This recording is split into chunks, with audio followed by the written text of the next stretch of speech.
So my name is Angela. I am a nurse practitioner.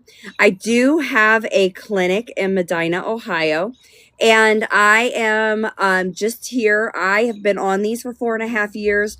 I have actually been prescribing for 4.5 years. So I live the journey with you guys. I am here to do real GLP. So check out realglp.life.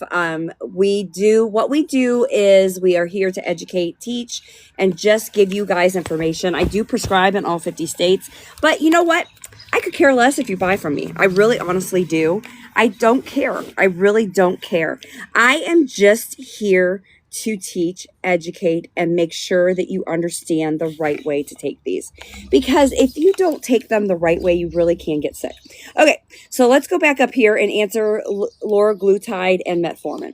So all of the GLPs have similar side effects. They work the same way. So we don't really need to break down S, T, L, all of them. We don't need to break any of them down and just say one over the other because they're all very, very similar.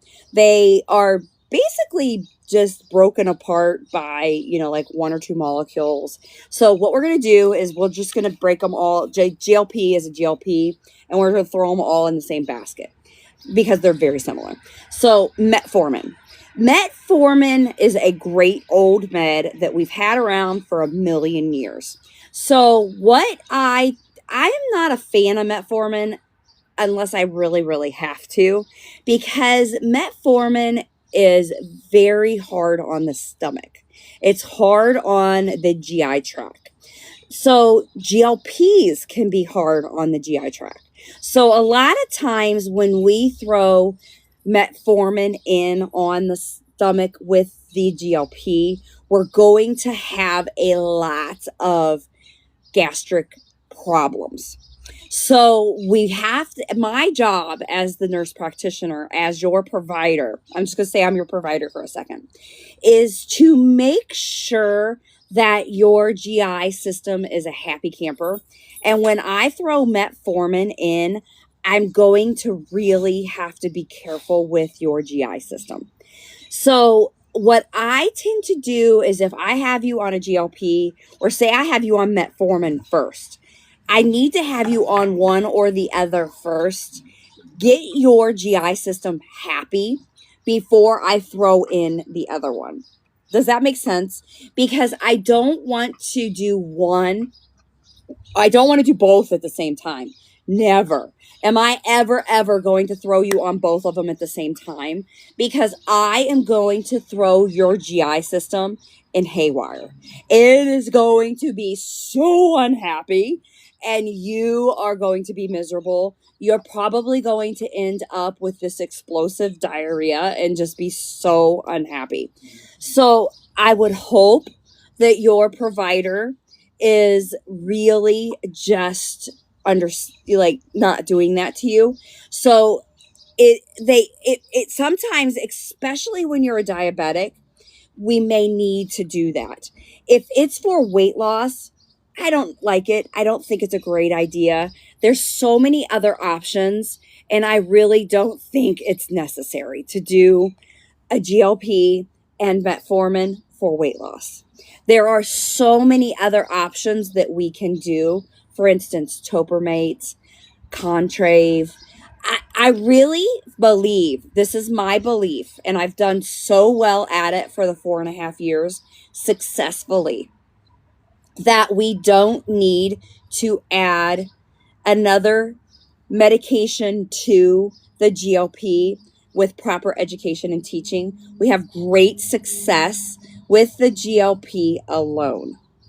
If I'm properly teaching and educating you, now when you hit that stall, sometimes we might have to add in something.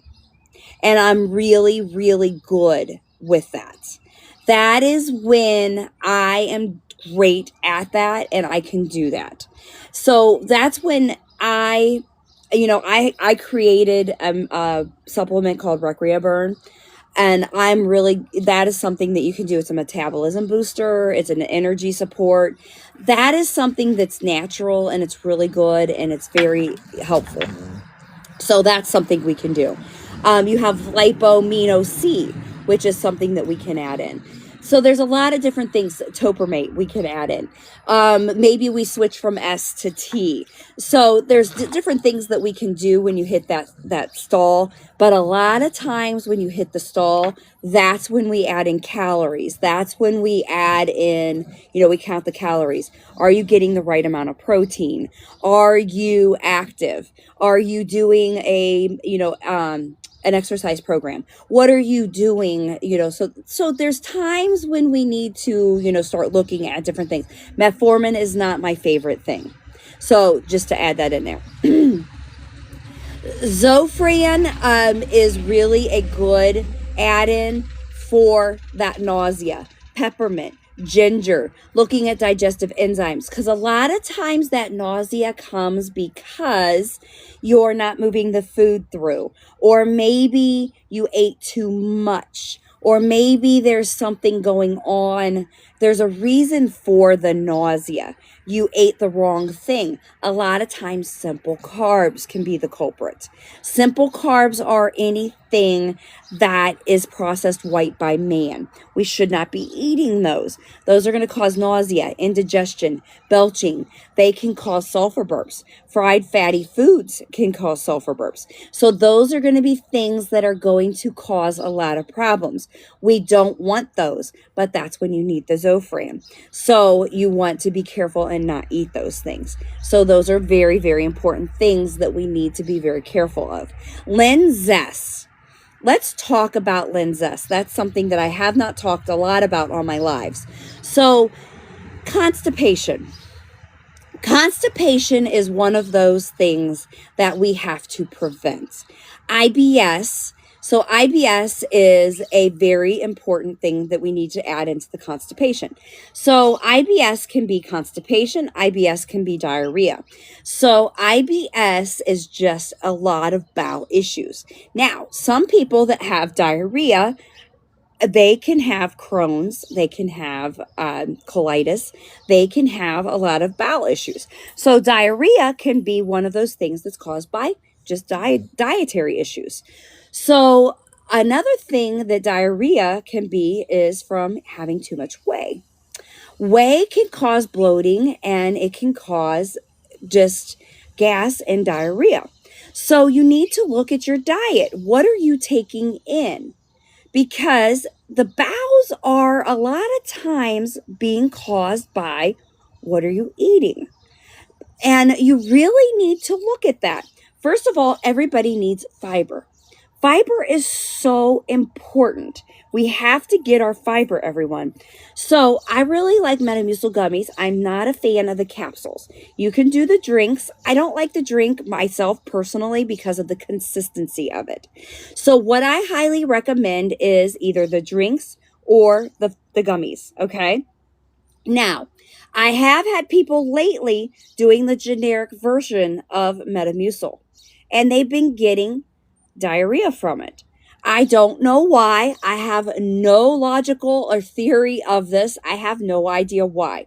So for some reason, the generic version of Metamucil is not working. It's giving people diarrhea. I have no idea why. Okay.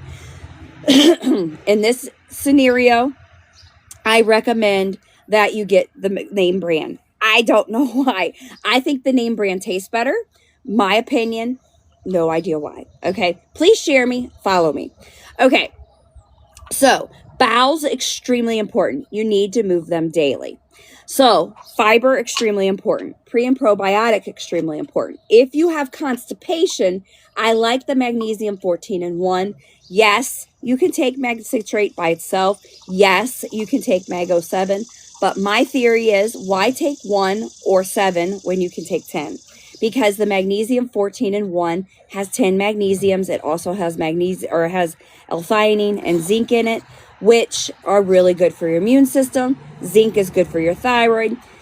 All of the magnesiums are good for your muscles. There's so many other amazing benefits to it. So I just like taking it. It helps me fight off colds. It's just amazing. Plus it has vitamin D in it. Okay, I digress. Okay. It's great for your bowels. So what you need to do is prevent constipation. Prevention is key when it comes to the bowels.